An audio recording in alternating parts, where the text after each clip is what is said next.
Hi అండి, welcome to మండువా house. స్వచ్ఛమైన తెలుగు రుచుల నిలయం. ఈ స్వచ్ఛమైన తెలుగు రుచుల్లో భాగంగా మండువా హౌస్లో మీకు వెజ్ థాలీ. ఈ వెజ్ థాలీ పేరే మన మెనూలో తెలుగింటి భోజనం అని పేరు పెట్టాం.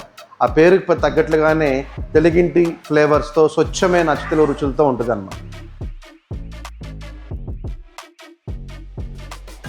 సో ఈ రెగ్యులర్గా ఇచ్చే ఈ కూర కర్రీస్తో పాటు మనకి అడిషనల్గా ఏంటంటే అండి, ఇక్కడ మనకి పికిల్స్ అనమాట. లెమన్ పిక్కల్ ఒకటి, అలానే మామిడికాయ పిక్కలు, అలానే ఒక పౌడర్ అనమాట. సో కంది పౌడర్ ఉంటుంది. సో ఈ పికిల్స్ ప్లస్ పచ్చిపులుసు, సాంబారు, పచ్చిపులుసు కానీ రసం కానీ, అంటే రోజుకి ఒకటి ఇస్తారండి. రసాల్లో డిఫరెంట్గా ఇస్తూ ఉంటాము. సో వాము రసం అని చెప్పని, మిరియాల రసము, టమాటా రసం, చింతపండు చారు, సో పచ్చిపులుసు, శనివారం స్పెషల్ పచ్చిపులుసు అనమాట. సో అట్లనే మా దగ్గర స్టార్ డిష్ ఏంటి అంటే కుండ పెరుగు అండి. సో ఈ కుండ పెరుగు ఇక్కడ మా దగ్గరికి వచ్చిన కస్టమర్స్ అందరూ మీ దగ్గర పెరుగు చాలా బాగుంటుందండి అంటూ ఉంటారు. సో మేము దానికి ముఖ్య కారణం ఏంటంటే మేము ఆ పెరుగుని కుండలో తోడేయటం అనమాట. సో కుండలో తోడేసిన పెరుగుని మేము సర్వ్ చేస్తున్నాం కాబట్టి పెరుగు చాలా బాగుంటుంది మా దగ్గర. సో ఈరోజు స్పెషల్ స్వీట్ అయిన చక్కెర పొంగలి అండి. ఒకసారి అది టేస్ట్ ఎలా ఉందో మీకు తిని చూపిస్తాను.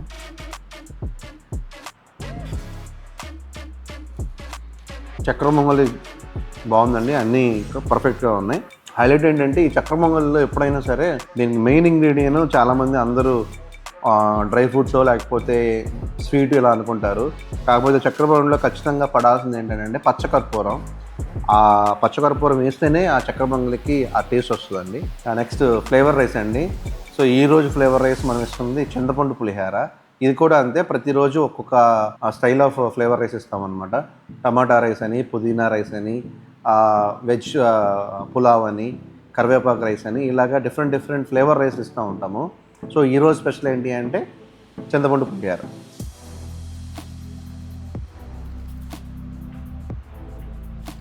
సో నెక్స్ట్ ఏంటంటే ఫ్లేవర్ రైస్ తర్వాత నేను కొంచెం ఆవకాయ అంటే ఇష్టం అండి. ఆవకాయతో స్టార్ట్ చేద్దాం అనుకుంటున్నాను.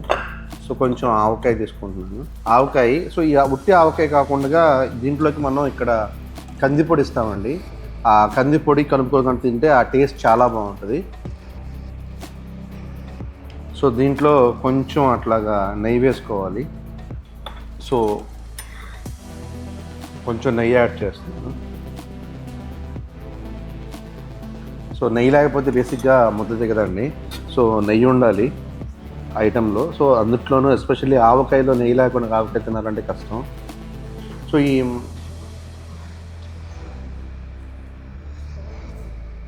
స్పైసీగా బాగా చాలా బాగుందండి. నెయ్యి కూడా ఏంటంటే మనం రెగ్యులర్గా ఈ బయట బ్రాండెడ్ నెయ్యి అవి వాడమండి మనం. సో మనం ఏలూరు నుంచి సపరేట్గా ఒక డైరీ ఫామ్ నుంచి తెప్పిస్తాం అనమాట.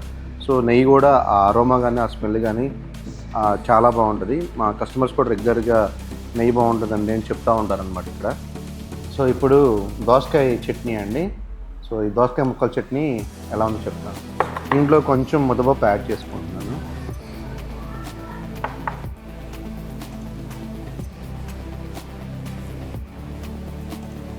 సో దోసకాయ చట్నీ అయితే మాత్రం ఆ ముక్కలు పంట కింద పెడుతుంటే బాగుందండి. సో కాలీఫ్లవర్ 65 ఇది నంచుకోవడానికి బాగుంటుంది. చూస్తున్నాను ఒకసారి ఎలా ఉంది టేస్ట్.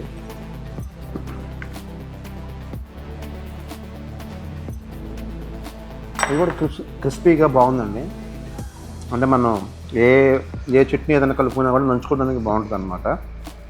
సో ఇవి కూడా డిఫరెంట్ ఆలు 65, కాలీఫ్లవర్ 65, దొండకాయ పకోడీ, బెండకాయ పకోడీ, ఇలా రోజుకు ఒక రకం ఉంటుందండి. సో దొండకాయ ఇగురు అండి. సో అది ఒకసారి చూస్తాను ఎలా ఉందో. సో ఈ దొండకాయ ఇగురు ఎక్కువ ఫ్రై చేయరండి, ఎందుకంటే ఇగురు కర్రీ చేయాలి కాబట్టి ఎక్కువ ఫ్రై అవ్వనివ్వరు. సో వీటిలో కొంచెం స్పైసెస్ అవి కూడా తక్కువగా ఉంటాయి.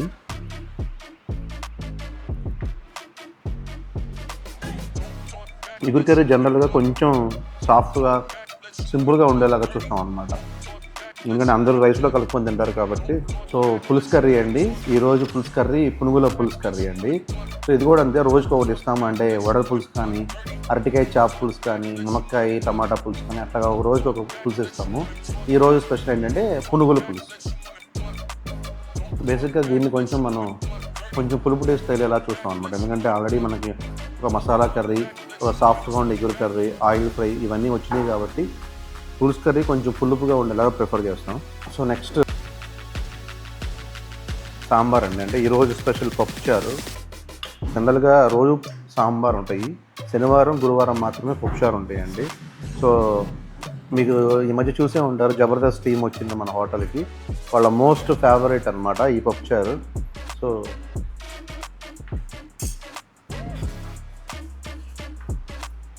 నిజంగా వాళ్ళ మోస్ట్ ఫేవరెట్ కాదండి, నాకు కూడా మోస్ట్ ఫేవరెట్ పప్పుచారు అనమాట.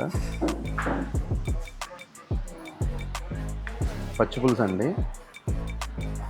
ఈ పచ్చిపులుసు చిన్నప్పుడు ఎప్పుడో మేము మా నాయనమ్మ చేస్తూనే తినేవాళ్ళం అండి, ఎందుకంటే ఆమె చేస్తేనే బాగుంటాయి యాక్చువల్గా. సో ఆ తర్వాత మేము హోటల్ స్టార్ట్ చేసిన తర్వాత ఆ రెసిపీ మాకు తెలుసు కాబట్టి అలానే చేస్తున్నాం అన్నమాట పచ్చిపులుసు. సో ఇవి మా నాయనమ్మ ఇదివరకు పొయ్యిలో నిప్పుల మీద కాల్చి ఎండుమిర్చిని చేతితో చేసేదన్నమాట. సేమ్ అదే ప్రాసెస్లో చేస్తున్నాం మేము కూడా. నిప్పుల మీద ఎండుమిర్చి కాల్చిన మిర్చితోనే ఈ పచ్చిపులుసు తయారు చేస్తాము. పచ్చిపులుసు పప్పుచారు గురించి చెప్పాల్సిన అవసరం లేదండి ఇంకా, చాలా అంటే చాలా బాగుంది.